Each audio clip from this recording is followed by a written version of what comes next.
life empty. Every day we got to live and come be blessing.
A pleasant good afternoon to members of the Federal Cabinet and the National Assembly, members of the Diplomatic Corps, permanent secretaries and other senior government officials, members of the media, as well as viewers and listeners both here in the Federation and across the diaspora.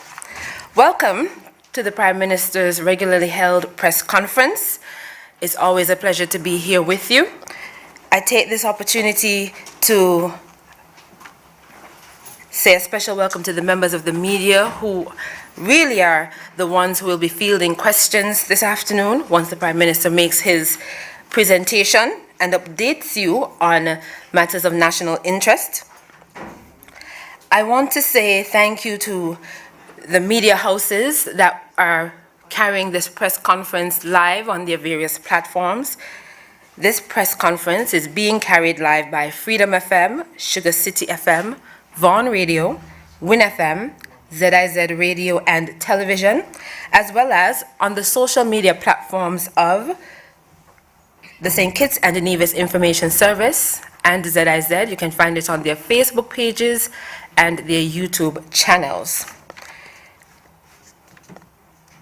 One announcement before the Prime Minister takes his position to speak with you is to let you know that you can now go to any health center in the Federation without an appointment to get either the AstraZeneca or Pfizer vaccine.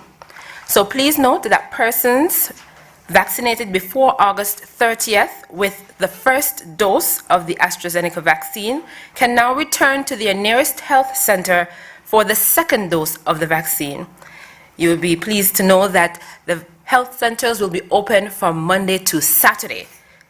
So the opening hours are 1 to 4 p.m., 1 p.m. to 4 p.m., Monday to Friday for the AstraZeneca and Pfizer, as well as 9 a.m. to 1 p.m. on Saturday. Remember, after you have taken the second dose of your vaccine and 2 weeks has passed, you will be deemed fully vaccinated. So I think that makes it a lot more convenient for persons who were very interested in getting vaccinated rather. So at this stage, we're now going to invite the Prime Minister of St. Kitts and Nevis, the Honorable Dr. Timothy Harris, to present the update from his cabinet on matters of national interest and to let you know what's happening in the Federation.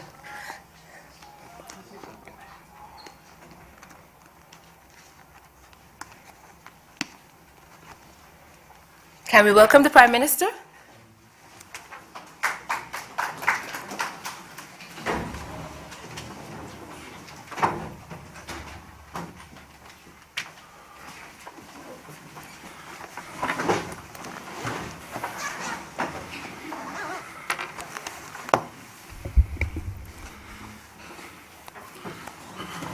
Good afternoon.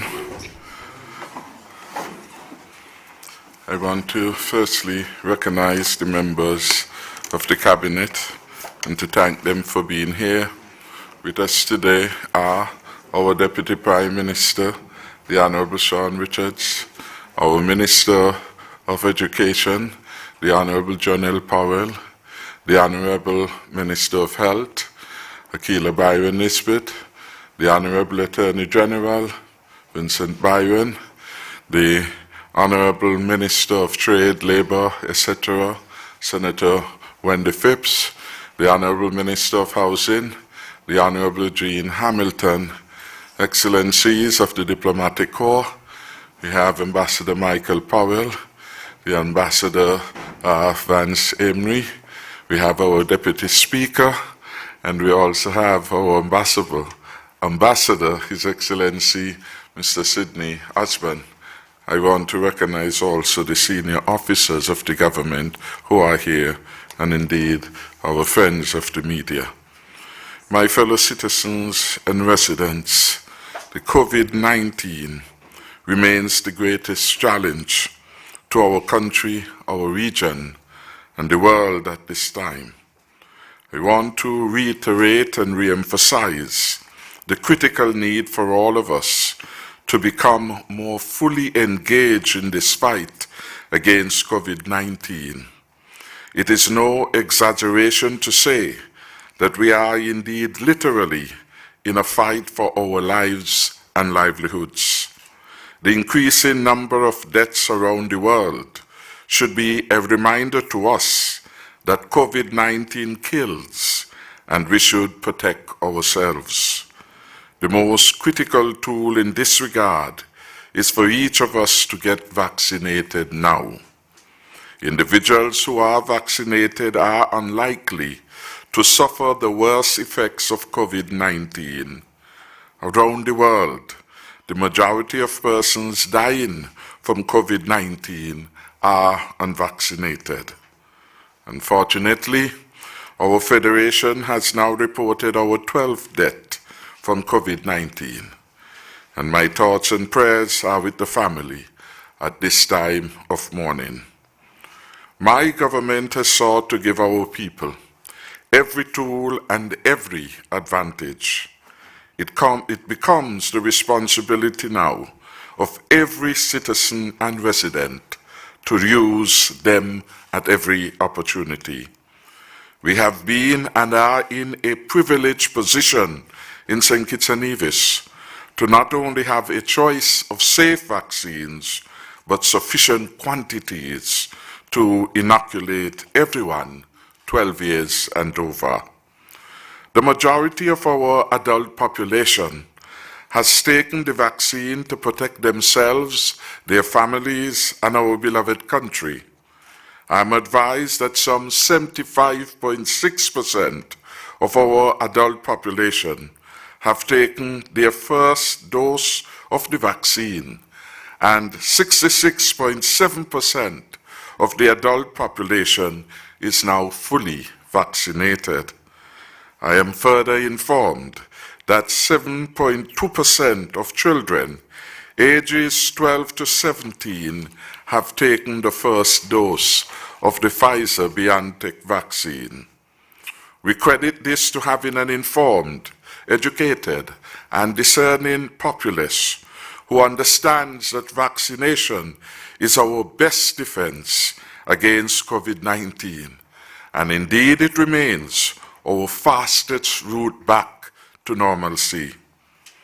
Just next door in Antigua and Barbuda, the government issued a mandate to get its people vaccinated. Guyana has also mandated vaccination. And while our government has not yet been inclined to mandate vaccination, I strongly urge and encourage every citizen and resident to get vaccinated soonest. We need all hands on deck in this fight. Too much is at stake. The quality of our lives and the security of our livelihoods depend on it. The safe and full reopening of our country depends on it. Our successful return to a vibrant tourism industry depends on it. And the jobs of our taximen and thousands of workers in hospitality and tourism depend on it. More and more measures are being taken around the world, in just about every country, for the protection of its citizens. The United States of America is now requiring proof of vaccination for entry into its ports. This new requirement starts in November. Canada already has this requirement, and other countries are sure to follow. Universities are also requiring proof of vaccination. We should therefore pay heed to what is happening elsewhere. Companies all over the world are making vaccination a requirement for a safe workplace. Choices are being made for the protection of staff, their customers, businesses, and institutions. We too have choices to make. We too must consider and make choices for our own protection and the protection of those around us. We have seen the fluid nature of this virus. What we know for certain is that the higher the percentage of persons vaccinated, the safer our shared space. Many persons are rightly concerned about the impact of COVID-19 on our schools and the disruption of family life and work organizations as parents are called upon to monitor their children at home. Our children are our future.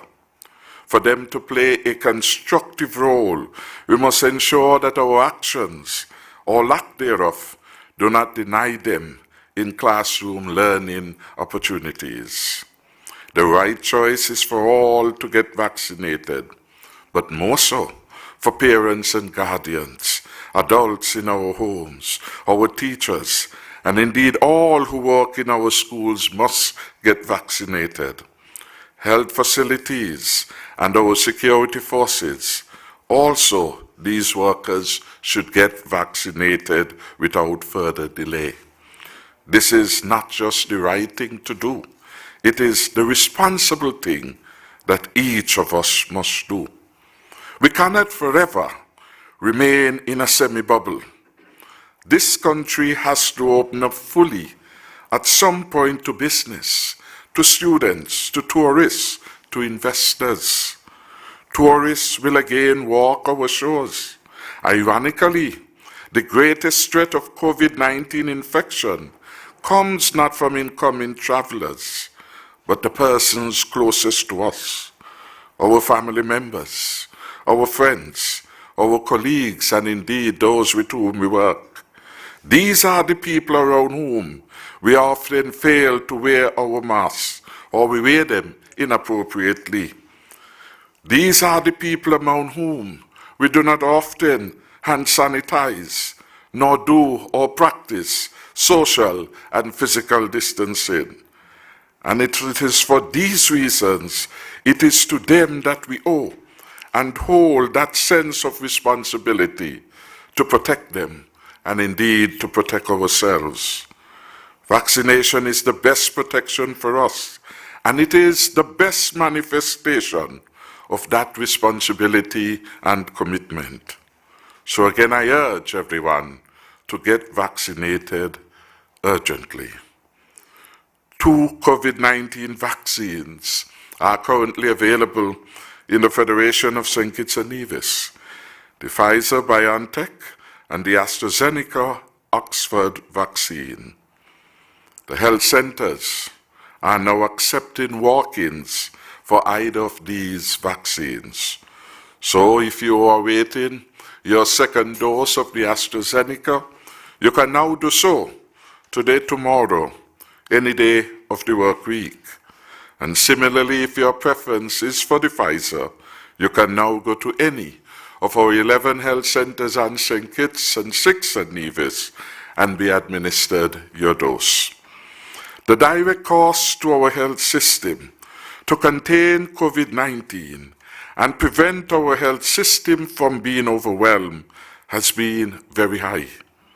The federal government has so far spent $18.4 million since March 2020 to procure equipment, additional manpower, including the cost of Cuban and Filipino medical brigades, other physicians, and specialist support, pharmaceuticals, particularly vaccines. Funds were also spent to procure vehicles, retrofit wards and health centers, to rent quarantine facilities, and to provide testing support. An additional $5 million was just recently approved by the Cabinet for the Ministry of Health to continue its fight against the COVID-19 to the end of the year. This budgeted expenditure then will be in excess of $23 million. And that is just in relation to COVID-19. Imagine how many people we could have provided a new home for. Imagine how many other infrastructure projects we could have undertaken. $23 million. We have also spent millions of dollars to make our early child care facilities and schools fit for purpose.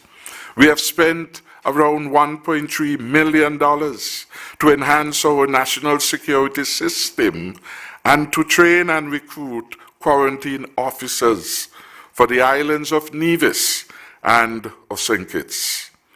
Additionally, the federal government spent $2.7 million to retrofit and upgrade the RLB International Airport to protect all employees, visitors, and indeed all who use the facility. My government has, at the fulcrum of its four-pronged strategy to fight COVID-19, a life-first strategy. I mourn with those who have lost loved ones owing to COVID-19, and I reiterate that the loss of one life to COVID-19 is one too many. The power, however, is with us to defeat COVID-19. We empower ourselves by utilizing all, not some, all the tools, including the precious vaccines. I want to take this opportunity to commend our hard-working healthcare workers for what they have done in service to humanity and to the people of St. Kitts and Nevis so far. The way forward, as we learn to live with the virus, our objectives are, inter alia, to have 80% of our population inoculated with at least their first dose of the vaccine by the end of November, to achieve a 70% target adult population fully vaccinated, to have over 80% of our students between the ages of 12 to 17 years vaccinated by December 31st. With such a high vaccination coverage, assuming we realize these objectives, we will then be able to prevent future disruptions in our schools and indeed in our country. Fourthly, we will conduct more focused contact tracing such that the results can be obtained in a more timely manner and that the laboratory system does not become overwhelmed. We certainly regret delays recently that has been experienced by some in securing their results. And finally, should we achieve those desired objectives, we could then begin to look at reduction in the quarantine period for fully vaccinated inbound passengers. And the emphasis there is on fully vaccinated passengers. We will continue to strengthen our health system. Indeed, we anticipate that in October this year, we will receive and commission a field hospital with a capacity of at least 40 beds. These will provide a further buffer for the health system in our efforts to care for those infected by COVID-19 and indeed in the event of any serious natural or man-made disaster. The government is prepared to provide tax waivers and tax holidays for persons involved in providing specialized health services and, of course, in any matter related to the COVID-19 control. Our success in containing and reducing COVID-19 is the key determinant and how quickly we can get our economy on track and put more people to work.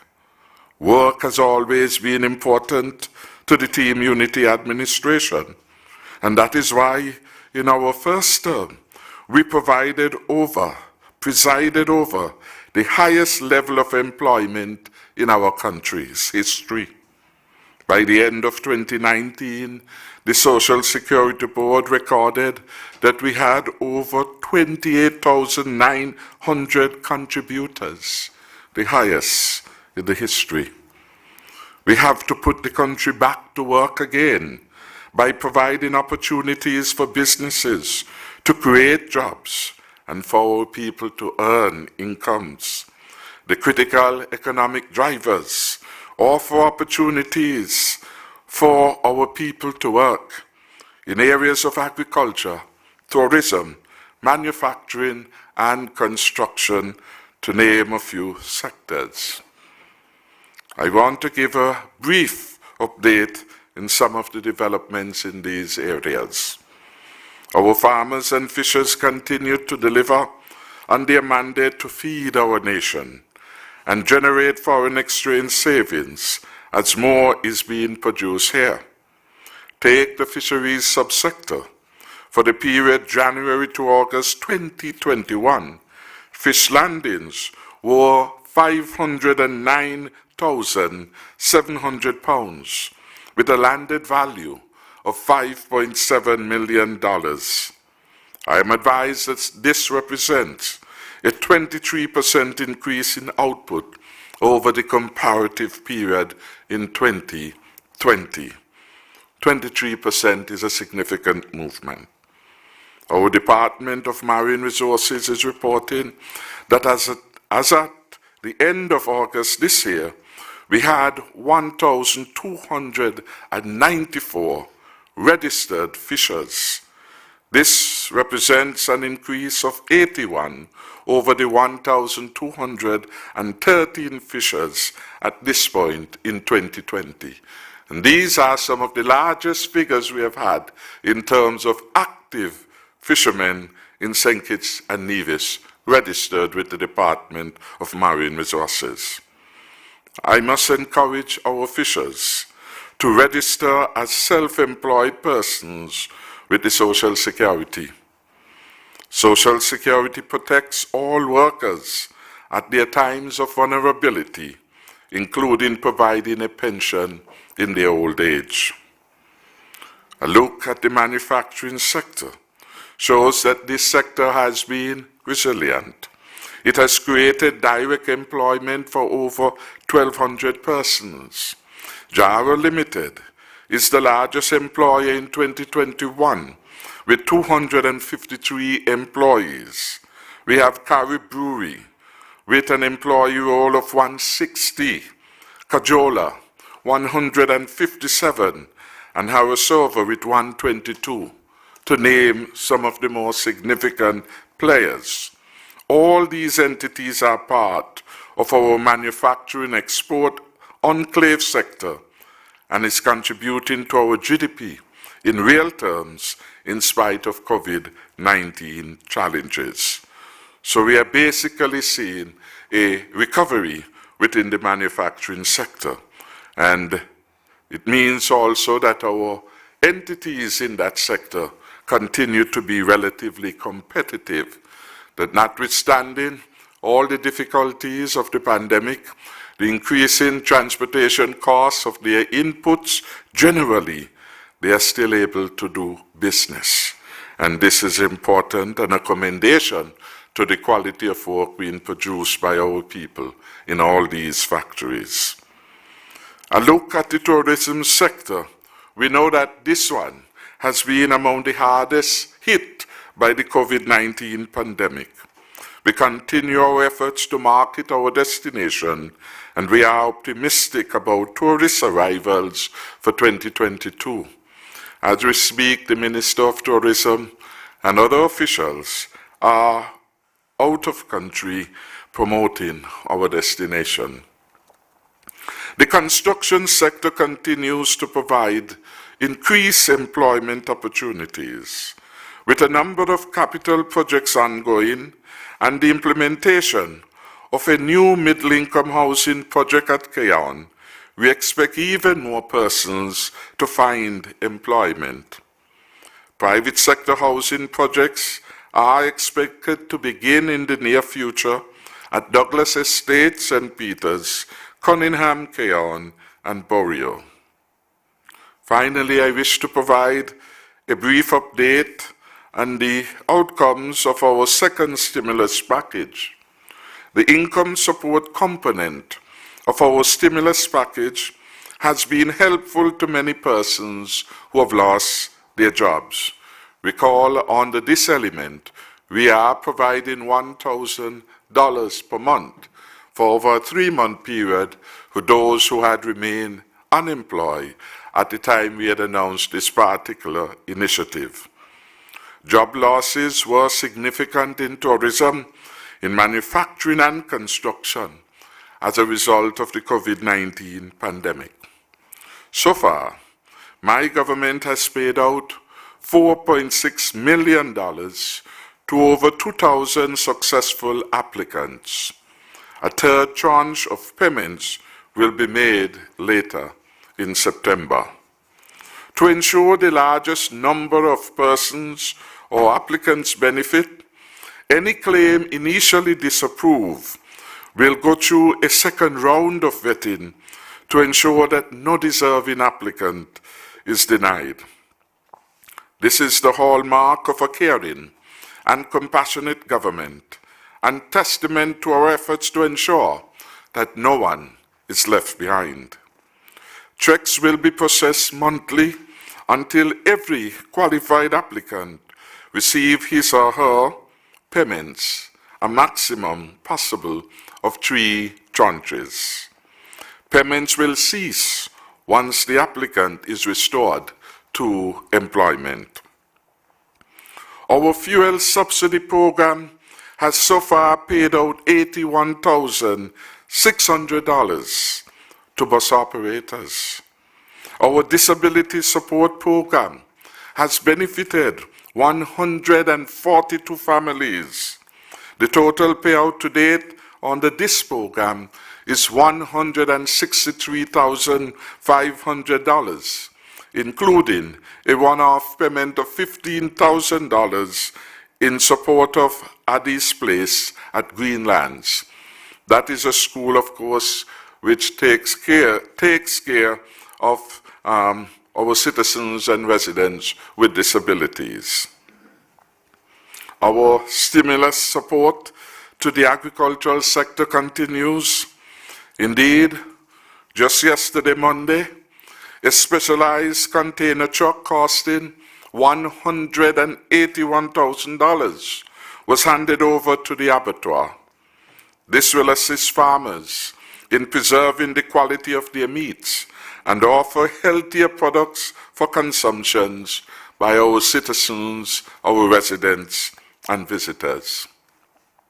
On Monday, the Treasury processed payments for September totaling $2.7 million, bringing the total payout under that program for the year 2021 to date to a significant $24.1 million.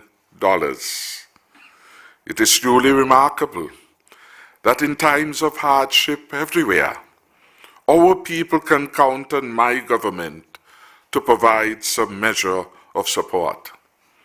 My government will continue to do the very best we can do to support our citizens and residents, particularly the vulnerable, the elderly, and the very young. I would pause at this time to entertain any questions from the media.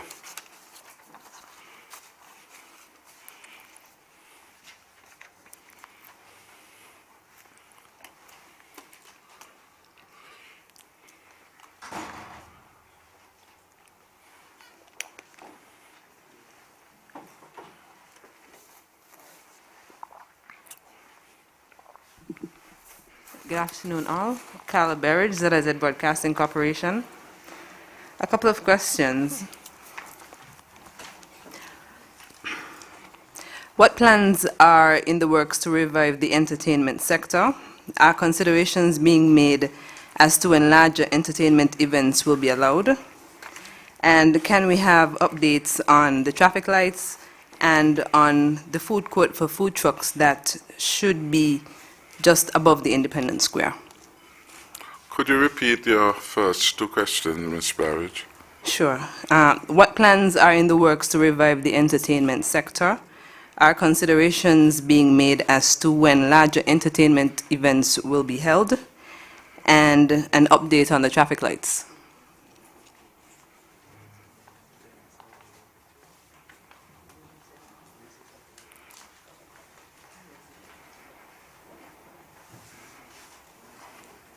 Any other questions?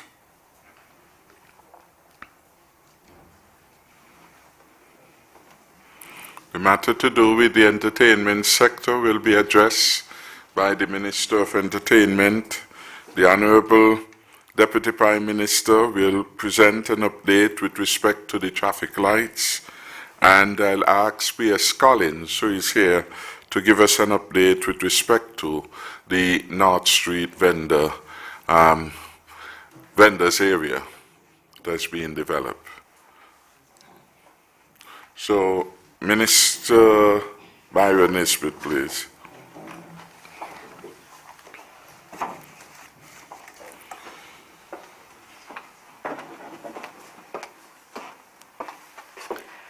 Good afternoon to everyone, and thank you very much for the question, Ms. Berridge.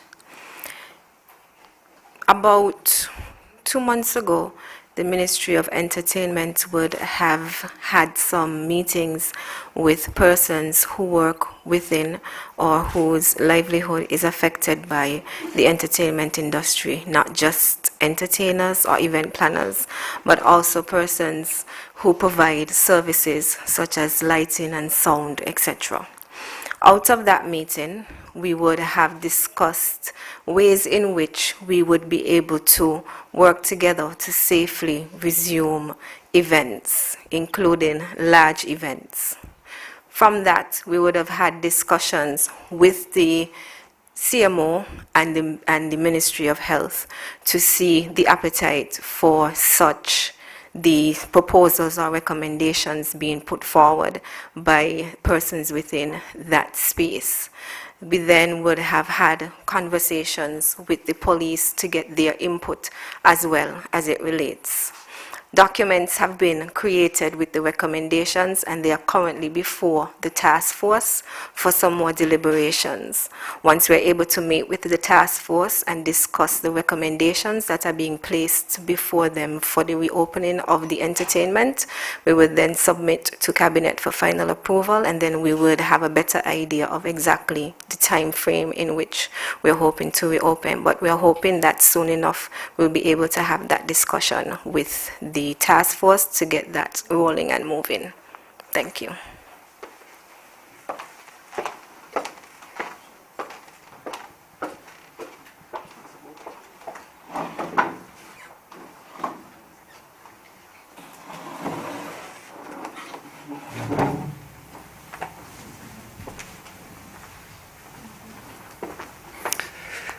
Good afternoon to everyone.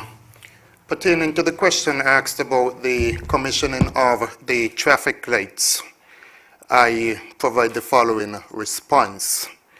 As we are aware, all of the lights for what has been termed as the second phase have been installed. However, a decision was taken not to commission the lights. The reason why that particular decision was taken is that in the first instance, we were doing some work on the Birdrock and Bay Road junction. That work to some extent is still incomplete. The reason why that work is still incomplete is that a particular business entity has indicated that it would be negatively affected by the installation or the commissioning of the traffic lights. That particular matter is currently before the government's legal department for an input, for an opinion. Until that matter has been settled, we took the decision not to commission the lights. Ideally, we would want all of the traffic lights to be turned on at the very same time.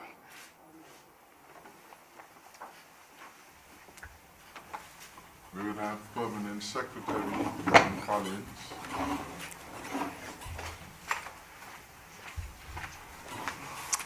Good afternoon. I bring you an update on the North Independence Square Street food truck vending site. The work is now complete, and this week we will see the setting up of the site in terms of the placement of the trucks in the area. The work has been quite extensive, and we have seen the collaboration between a few ministries to make this possible.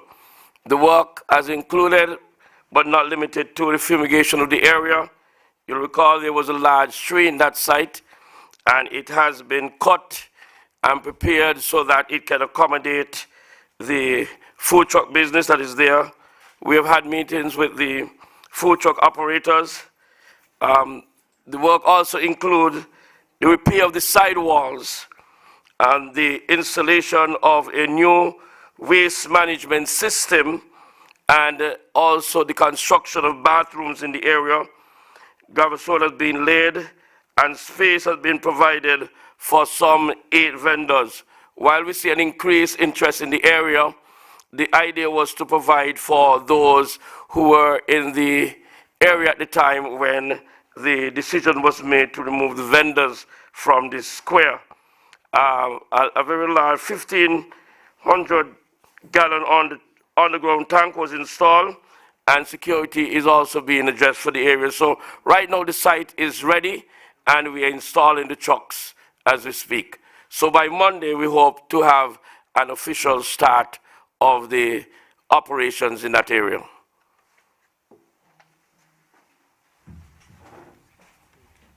Thank you very much. Are there any further questions, please? Yes, Mr. Prime Minister. We have a general question asking when will the rooms at the private ward become available for general use?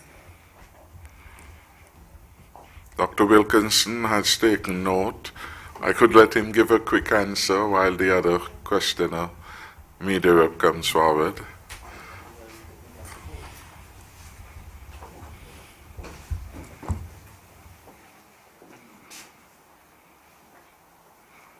Sorry.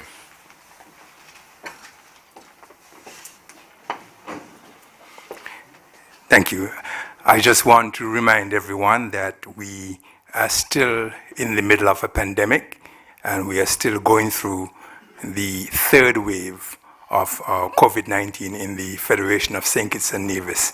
Just a few days ago, we were almost at full capacity with 12 persons admitted to the isolation ward. Currently, as of today, we have a total of 8 persons who are admitted. 3 are critical on the ventilator. And so there is no plan immediately to reopen the private ward for private patients. We need to get through this wave and get through this pandemic before we can even think about the return to normalcy. But the way we will get there is by persons coming forward and getting vaccinated, because the more persons who get vaccinated, the less the link between you getting infected, which might be inevitable, and severe disease requiring hospitalization. So I urge everyone to go forward and get vaccinated. Good afternoon, Chairman Abel, SKN 5. A couple of questions, Dr. Harris. Most of them are health related, but first to you.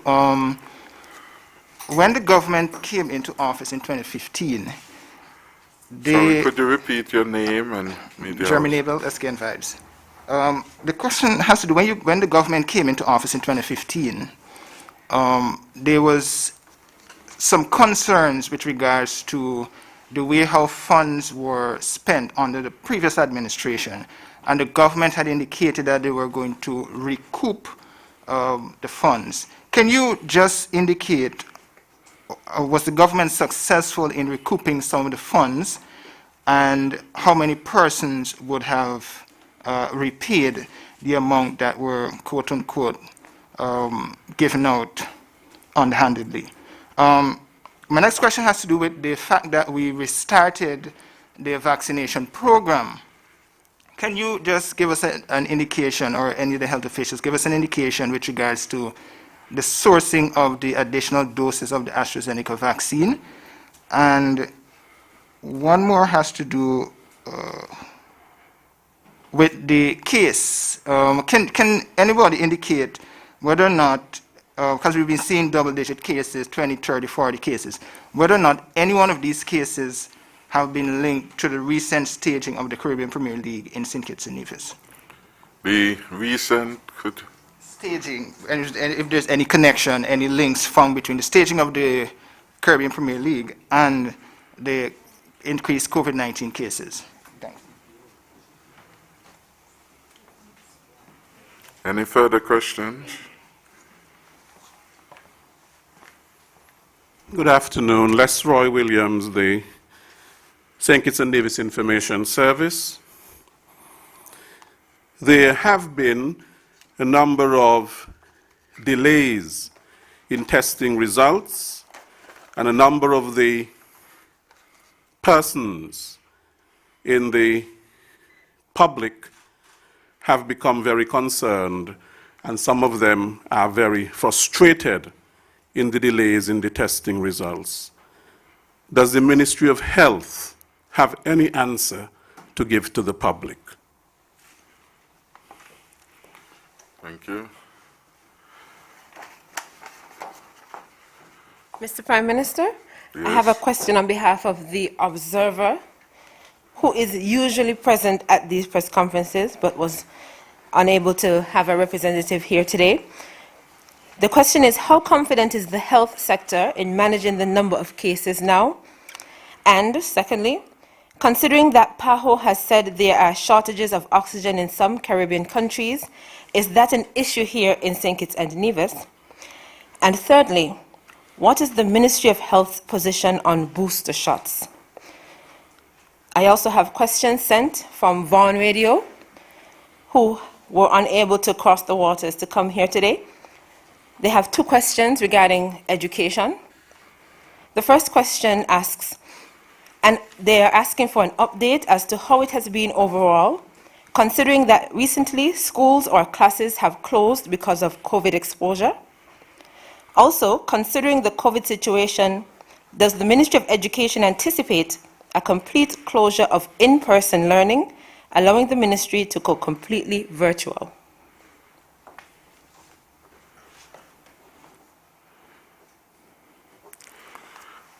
Okay, for this batch of questions, we will have some responses from Health, and we have the CMO and the Chief Medical Officer.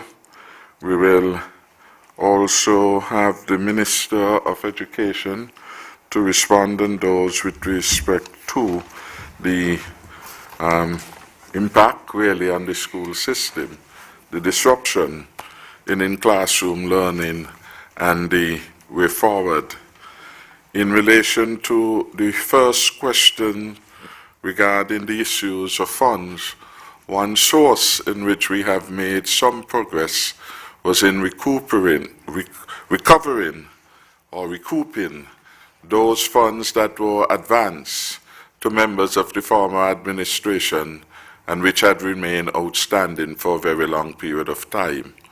I think I can say that the Honourable Marcella Liebert, via the method of deductions from her parliamentary entitlements, we have been able to recover the funds that were due to the government, which was substantial. We have also been able to recover from Senator Nigel Carty and Dr. Denzel Douglas still owes in terms of the recovery of funds, in terms of severance advance. A substantial amount of the over, I think, 200,000 plus which he had been in arrears would have been recovered by way of the deductions from his salaries. So we continue to pursue those routes. There are other areas of concerns with respect to the SAFE. I think it was that one was called, that was a program managed by Ambassador Hazel. A number of the beneficiaries have made arrangements to have pay back some of the funds that they know were owing. So that is ongoing. Some of them are public servants, and so they have in place deduction arrangements to assist with the recovery efforts. There are other areas to do with monies, in our view, which were misappropriated in relation to the that program presided over. What is it called? Is it not the PEP, the one with Jeffrey? That was PEP? Yeah, and those matters are going through the particular necessary processes and will be brought to conclusion at some point. The additional sources of vaccines, AstraZeneca, which we have had, have come through our own bilateral outreach to a number of countries within the region and beyond. And so we have been able to access from other countries. As you know, St. Kitts and Nevis has one of the best vaccination rollout in the region. And so we have utilized more and more quickly utilize our allocation more quickly than other member states have been able to do. And so we have been able internally to make arrangement to each other to accommodate the particular status in which we find ourselves. You would recall, for example, when we got the first tranche of supplies from the government of India, Grenada, for example, was not a recipient in that first provision that was made to the OECS region, and we advanced several thousands to Grenada so that they would not be disadvantaged with respect to the rollout. And so we have had a number of sharing arrangement among ourselves, whereas it were I give you today, you may give me back next week when I really have the need. Additionally, I have asked our High Commissioner in London to reach out to the British government to see if we can secure a further supply of AstraZeneca vaccine so that we continue to be able to offer at least two choices here, the AstraZeneca and the Pfizer, and of course put ourselves in a very good stead in relation to vaccine availability in the country. So I will then call on the CMO and/or Dr. Wilkerson to deal with the other issues in relation to the COVID cases, the spike, the CPL, and other related technical issues on the health agenda which have been posed.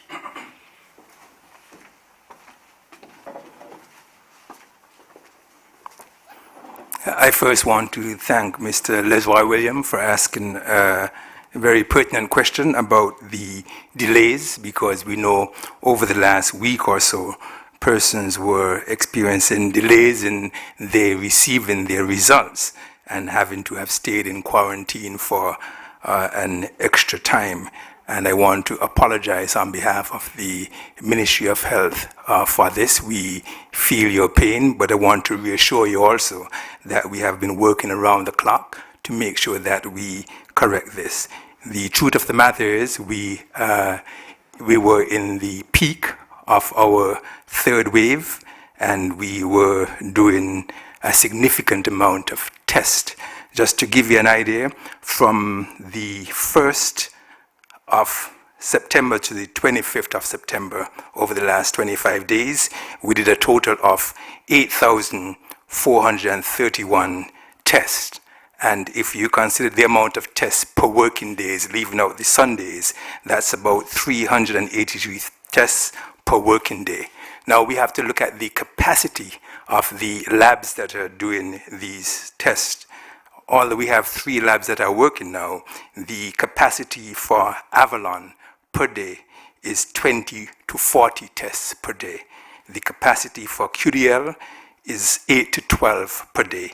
And the capacity for NextGen is 150 to 300 tests per day, depending on whether or not they run 1 or 2 shifts.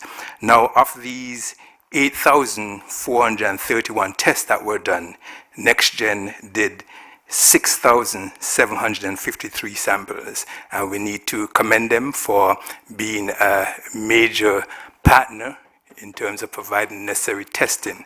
And we also have to look at this against the backdrop of other OECS countries that still have to send their samples to CARFA and wait several days before they get their results back, which means that the waiting time in those places would be much higher. Just to give you some more details, of the 6,750 samples that were processed by NextGen, 627 were positive and 6,126 were negative.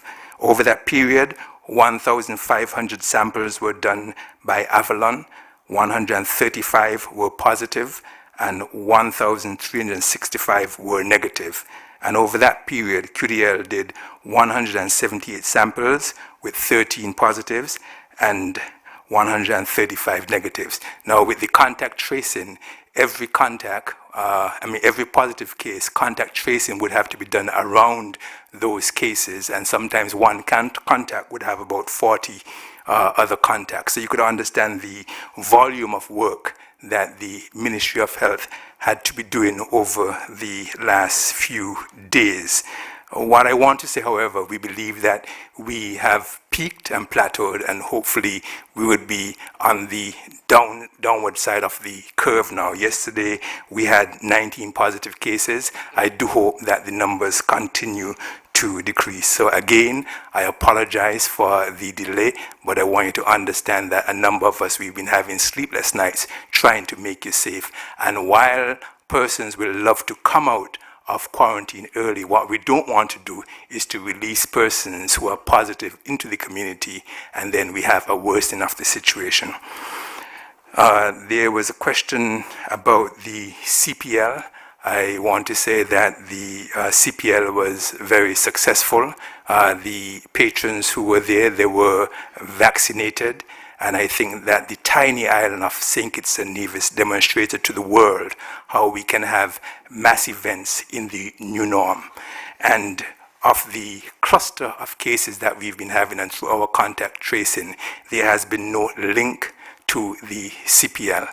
And so I believe that that event was carried out quite successfully, and I want to take this opportunity to congratulate all the persons who were involved in making that a success. There was a question as to how confident we are in managing the cases. It's important for us to understand that hospitalizations and deaths can be prevented, and we know what we can do to prevent hospitalization and death. We need to get vaccinated, and at some point in time, common sense must prevail. The vaccine offers the best protection, and so if persons will go forward and get vaccinated, the health system will not be overwhelmed, and so we can control what happens. We, however, can be proud that our vaccination program so far has been successful. And I believe it was successful, number one, because the people had confidence in the message that we were giving, that the vaccines were safe and effective.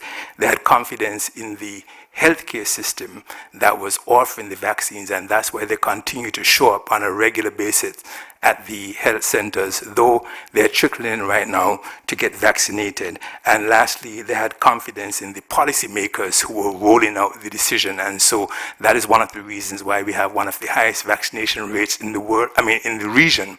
However, you heard the Prime Minister say that we are aiming for 80%, because once we get 80% coverage, it means that the link between severe disease and hospitalization will be significantly decreased once you get infected. However, the healthcare workers at the hospital, yes, they are stretched, but they have been doing a good job in managing the persons, and you would have heard about the recoveries, or you will hear about the recoveries from the CMO speech. In terms of oxygen, we have an adequate supply of oxygen thus far, and just recently we had a ceremony where we got some oxygen generators where oxygen can be created from room A at the patient's bedside, and we have not even started to use all of these as yet, and so we still have some room to play within our capacity, and so we have no fear right now about running out of oxygen. But again, the control, they're all in the hands of the people of the Federation of St. Kitts and Nevis. We can stop viral transmission by carrying out the non-pharmaceuticals that we know will protect us, and also going forward and getting vaccinated.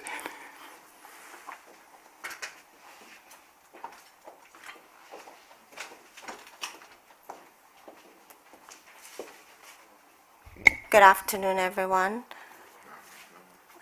With respect to the question about the Ministry of Health's position on booster shots. Now, some countries have gone and administering booster shots to their elderly. Now, in the Federation of St. Kitts and Nevis, we presently are offering 2 COVID-19 vaccines, the AstraZeneca Oxford and the Pfizer-BioNTech. Both vaccines have a 2-dose regimen, and so at present, our focus is that of administering both doses to the target populations. And so far, as you would have heard, 75.6% of the target population have received the first dose, that's the adults. 66.7% of the adults in our population, or the target population, have received the second dose or are fully vaccinated. That's a specific number of about 22,021 persons. And so our aim at this time is to get the coverage rate of the fully vaccinated up as much as possible, as close to 80% as possible. Now, in terms of the Pfizer-BioNTech vaccine, 7.2% of the children within the age band 12 to 17 years have already come forward and received the first dose. And so over the next 2-3 months, our focus and emphasis would be that of vaccinating our children. We already enjoy a very high coverage rate in terms of COVID-19 vaccination, and we will continue. We will continue to monitor the science in terms of the booster shots and who are eligible for the booster shots. Thank you.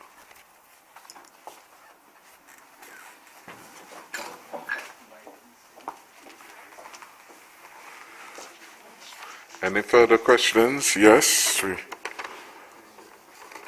The We follow-up did not question. have here for Minister Powell. We will take the question. In fact, we will take all questions, but we will hear from Minister Powell on the matter of the school.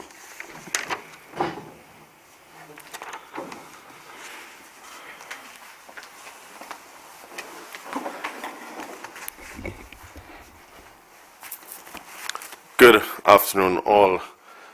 I believe the 2 questions were, how has it been overall in terms of education in schools, and will there be a complete closure of schools? I'll attempt to answer the 2 questions at the same time. The restart of face-to-face instruction within our schools has had some challenges, but for the most part, I believe we've been successful in doing so. The Ministry of Education began the process before we opened schools by updating a document which was created last academic year, updating it and making it public for all stakeholders, children, parents, teachers.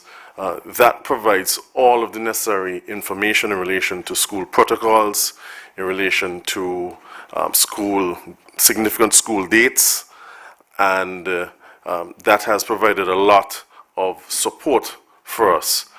The ministry continues to ensure that we provide a safe and sterile environment for children and school staff, teachers, and ancillary workers to come and to operate in.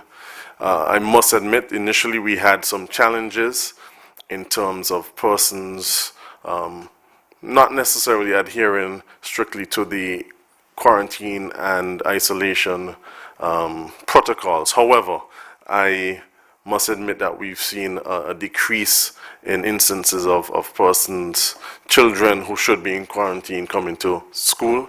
And so I commend the parents and guardians or partners in working with us to remedy that situation. I want to encourage them to continue to keep up the good work and to help us as it helps us to mitigate the transmission of the COVID-19 virus within our schools. We have not had to close any schools for any significant length of time. What we've been able to do is isolate certain classes within schools and allow them to transition to remote learning and then back to face-to-face instruction depending on test results.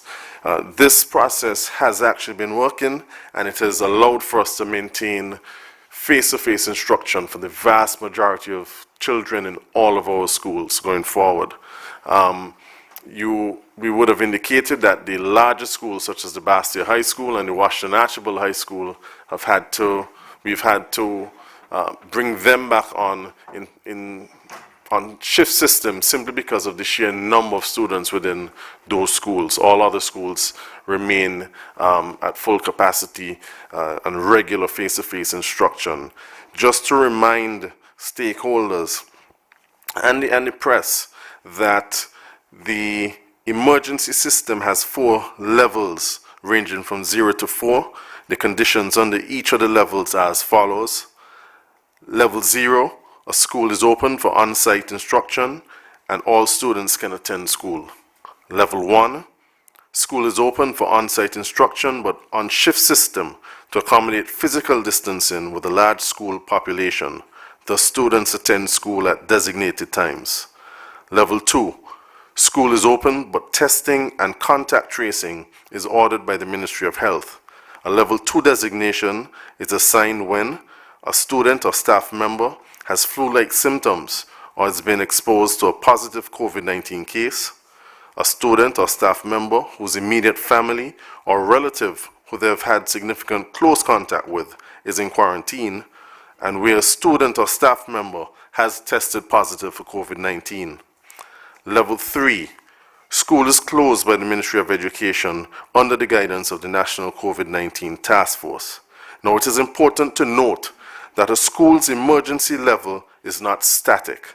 Schools can and have been moving rapidly from one level to another, and a school at level 2 or level 3 in a very short period of time can return to level 0. So, for example, we would have had I think it is the second year class at the Cotton Thomas Comprehensive, which had gone to level 3, which has now, as of tomorrow, will be down to level 0. So the situation is fluid, but we have confidence in the system whereby we can isolate affected classes and ensure that we maximize on the face-to-face instruction and mitigate the loss of learning.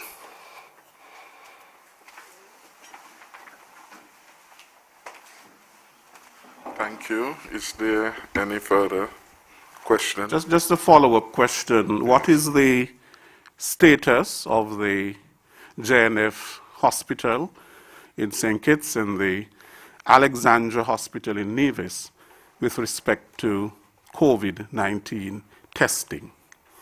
what's the capacity for that?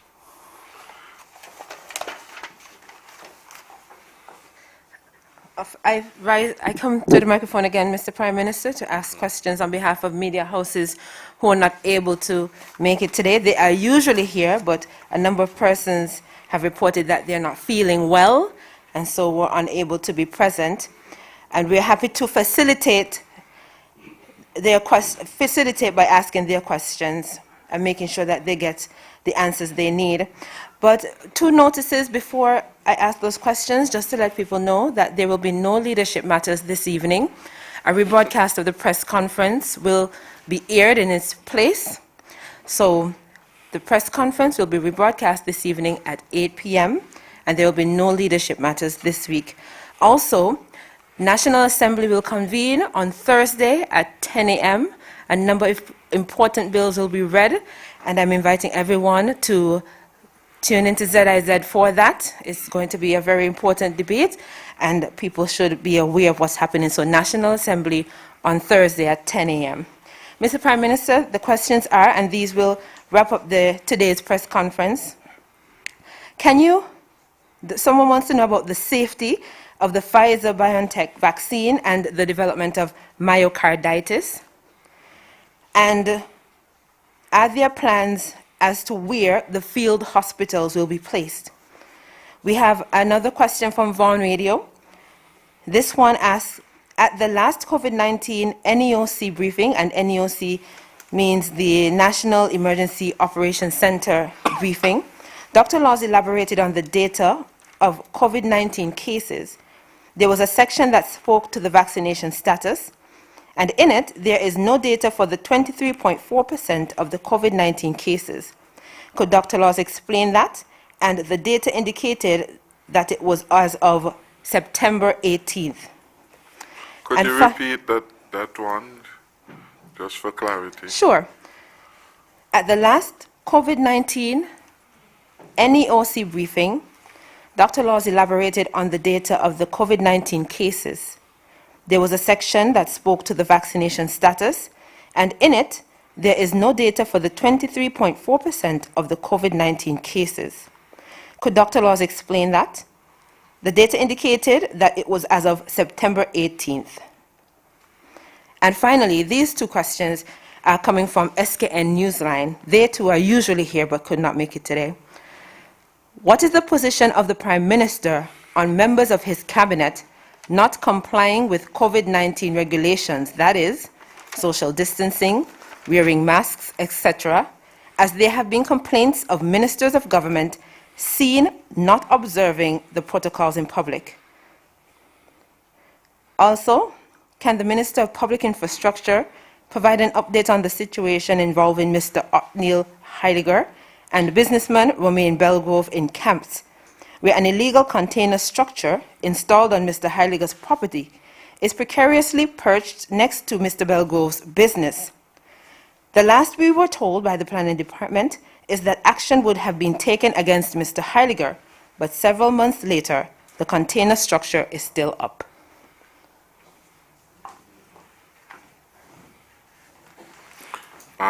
Sorry, with respect to the last question, Othniel Heiliger, who is the other party? Huh? Romain Belgrove. The location is Camps. Thanks. Very quickly, in relation to the observing and adherence to the COVID-19 protocols, there's only one message and one rule for all of us, that we must all try hard or endeavor best to at all times comply with the COVID-19 protocol.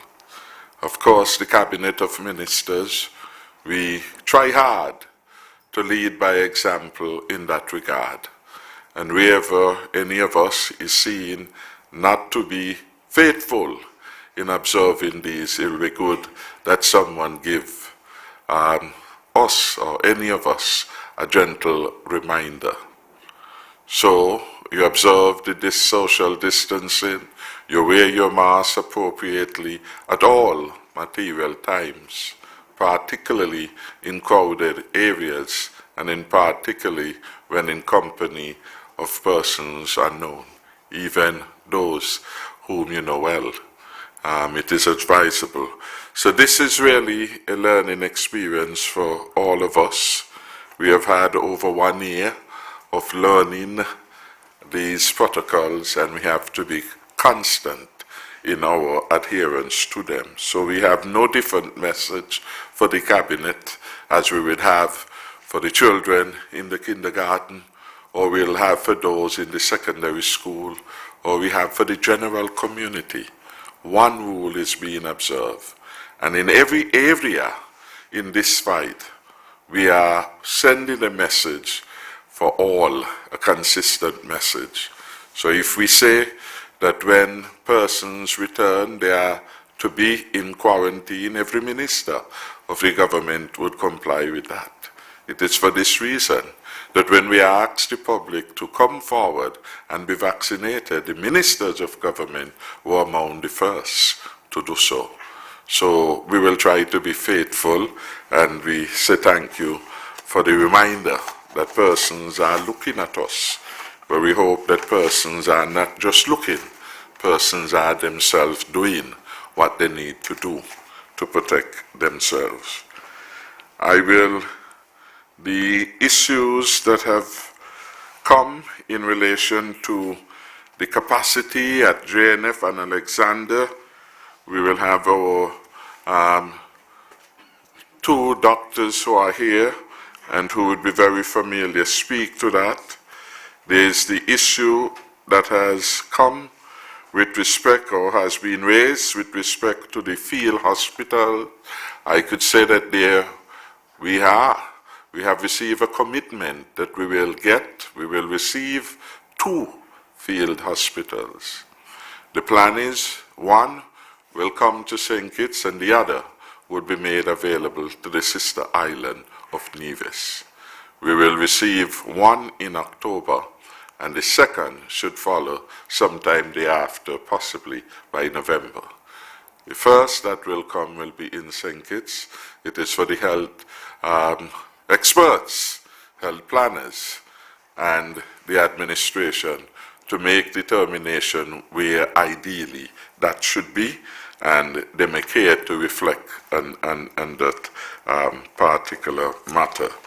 The matters with respect to any omission on the part of Dr. Laws, she certainly would regret, and she will address that directly herself. And the final question that had been put with respect to Othniel Heiliger's structure, as I understand it, and the perceived unfairness to remain Belgrove has been put to the Deputy Prime Minister, so he will answer that one. Okay, so we will have the Deputy Prime Minister, and then we will have the other health matters being addressed appropriately. My simple and brief answer to that question is that it has been misdirected. That particular department falls under the office of the Prime Minister. I note that the Permanent Secretary for Sustainable Development is present, Mrs. Elrita Simpson-Brown, and perhaps she can best provide an answer. We'll hear from our health people.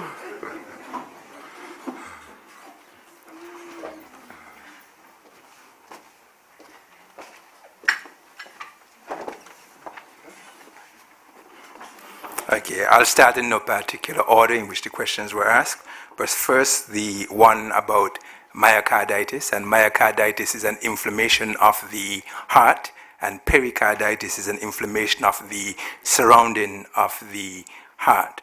And these can lead to severe inflammation of the heart muscle.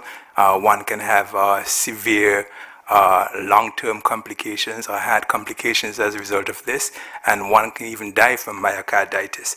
It's important for the general public to know that COVID-19 disease can give you myocarditis, and the incidence is about 450 per million. And when persons get myocarditis from COVID-19. It can be severe, can lead to prolonged hospitalization, it can lead to long-term heart problems, and it can lead to death. There is also a very small risk associated with the Pfizer-BioNTech vaccine and myocarditis. That risk is less than 1 in a million, and usually it is very mild and self-limiting, and almost everyone who has reported these symptoms, they recover. And so we have said all along that we have to look at the benefits and the risk, and the benefits from getting vaccinated far outweigh the risk. And so I want to encourage the 480 persons between the age of 12 to 17 in the Federation of St. Kitts and Nevis to go out and get vaccinated. I want to encourage all the teachers who are looking after these children to go out and get vaccinated, because we keep hearing about in-person learning and when we're going to get back to in-person learning. The answer again is right in our hands. If all these persons become vaccinated, we'll be able to have our high schools open with no closure at all. And I just want to add here that the hope for eradication of the virus, or zero COVID, it is not in sight right now. And what we have to learn to live, what we have to learn to do is to live with COVID-19 for now. And the only how we can do that is if we can protect ourselves from severe disease, hospitalization, and death, which is through vaccination. The question as it relates to the capacity of the lab at the Joseph M. France Hospital is about 20 to 40 tests per day.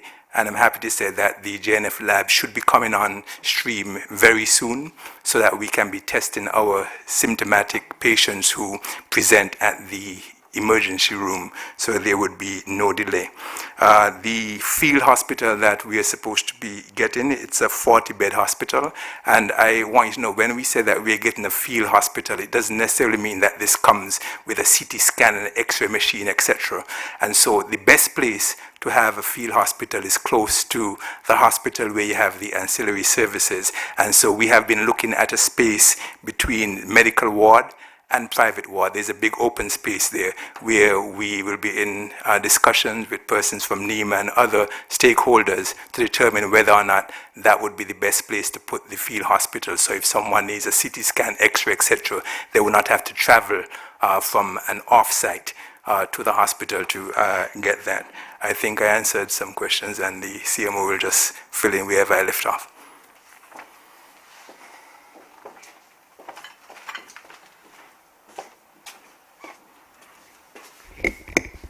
The question also referred to testing capacity at the Alexandra Hospital at present. The samples from Alexandra Hospital are brought to St. Kitts for processing.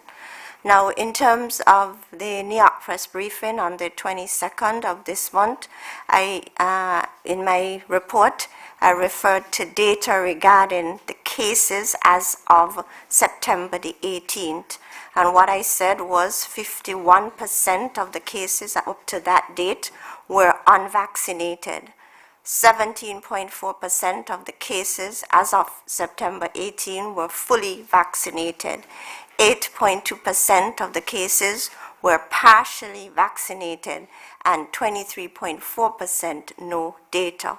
Now, every case upon diagnosis is interviewed by the case manager, and one of the questions asked in that interview, are you vaccinated? And some individuals, they either refrain from answering, or they seem to be unsure of the answer of a question that's either yes or no.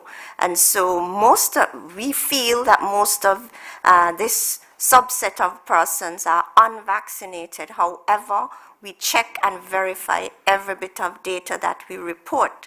And so the statistician and epidemiologists, they are in the process of looking into the COVID-19 or the national COVID-19 vaccine database to verify the vaccination status of this subset of individuals, the 23.4% of individuals, which comes into that section or segment in the pie, no data. So for now, it's no data, but once the data is verified, it will be, we will inform you in terms of the vaccination status of the cases as we go along.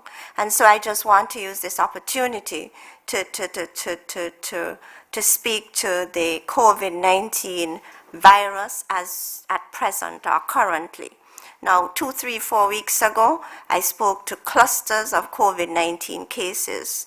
When we look at the data now coming out of the contact tracing process, individuals or positive cases are now unable to tell you, who they were in contact with, who were positive. And so the virus is spreading at a significant level. And so our risk of exposure to the virus when in the public space is increasing. And so we need to be very mindful in terms of our adherence to the COVID-19 preventive and protective measures. And most importantly, those of us who are unvaccinated, we are reaching out to you. Empower yourself with the facts about the vaccines. We now have 2 options. Come on board and protect yourself. So in other words, you can leave your house, go to the supermarket, go to the pharmacy, or go to the wherever, and your risk of exposure to the virus is now higher than it was a few weeks ago. And so you need to protect yourself. In terms of vaccination, that's the best tool we have in our bag at this time. Wearing your face mask at all times, hand sanitization, and distancing yourself from others.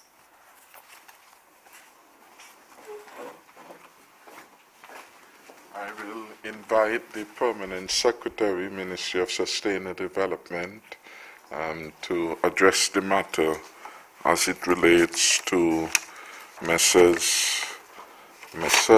Heiliger and Belgrove.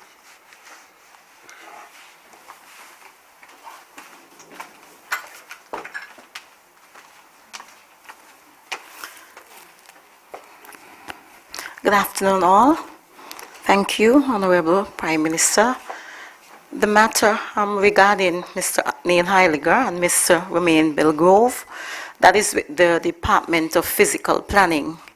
It has been there for a while, but it is a process that it has to go through. The department would have issued 1, 2, and it has now issued the 3rd stop order.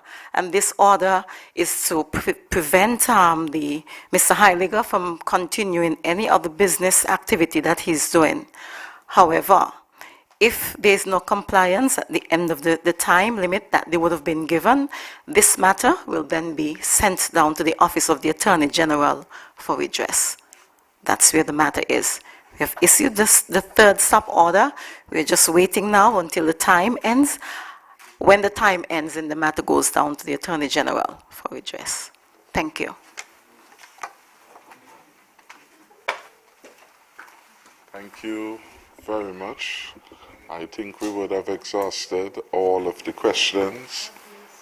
We have a weather pattern that has been in the news for several days.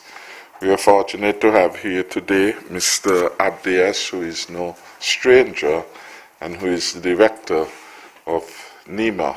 I want to invite him to come forward and to use the opportunity to update our citizens and residents as it relates to tropical storm Sam. Hurricane Sam. Mr. Abdias, Samuel.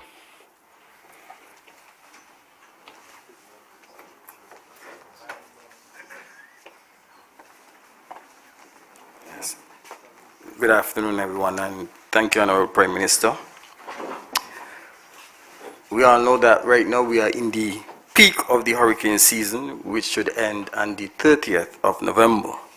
At present, we have major hurricane, Category 4, Sam, which is located approximately 200 plus miles east of the northern Leeward Islands. According to our local Met Office, as well as the CIMH, Caribbean Institute for Hydrology and Meteorology, it should steer off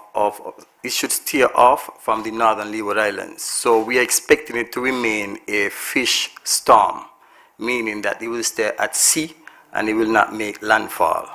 I think we should continue to pray because we have been spared. However, it's very important for us to note that we have two other systems that are showing signs of development.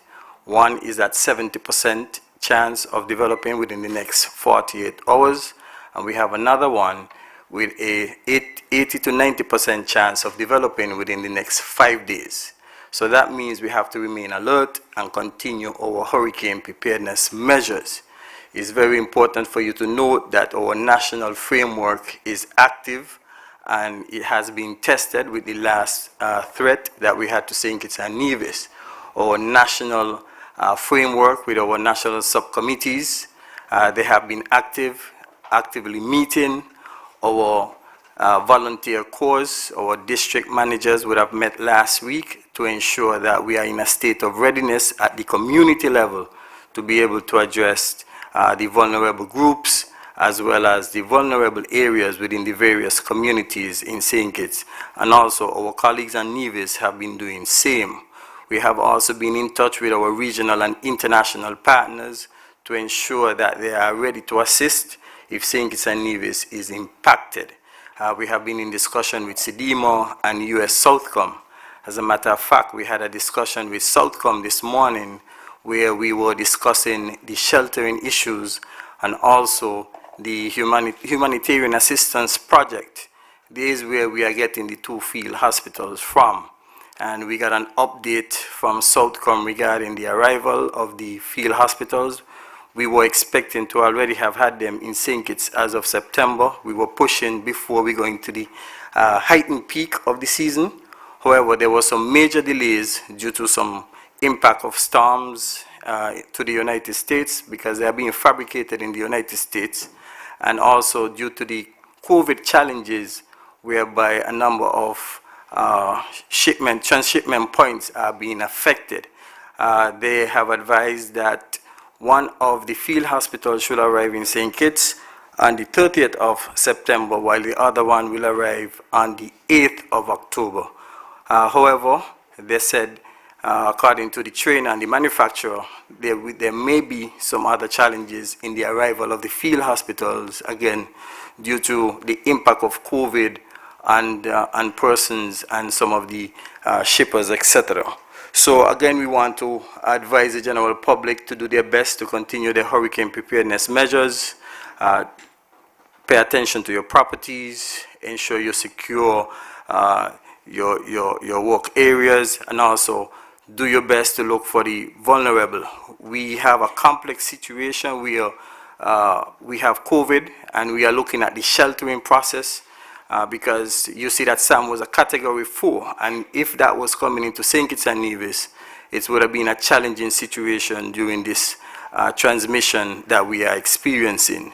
So again, I want to encourage all citizens to continue to prepare for the hurricane season based on what we learned from St. Vincent and the Grenadines when it comes to the sheltering process, is that from the lessons learned, persons would have actually left the vulnerable at home. There was limited shelters to put the vulnerable, and in St. Kitts and Nevis what we have done is identified very early the shelters that we will use, and I want to thank the Housing and Shelter Subcommittee for doing due diligence to their responsibility in ensuring that we have sufficient capacity to address the needs of the general public. I also want to take the opportunity to thank some of our citizens in the diaspora who have actually helped us with relief supplies in terms of food items. And Mr. Prime Minister, with your permission, we would have received a 40-foot container of food items through Mr. Dev Bath, I think that's the name is, Dev Bath, yes, who would have actually supplemented our warehousing capacity with food. And we have already engaged social services who will be helping to distribute that food, and we will hopefully manage some of that in the event that we are impacted. So again, I encourage citizens to continue to prepare for the hurricane season, do everything that is necessary, and pay close attention to the local media houses as well as the Met Services, NEMA, and the Nevis Disaster Management Department for information. Thank you, Honorable Prime Minister.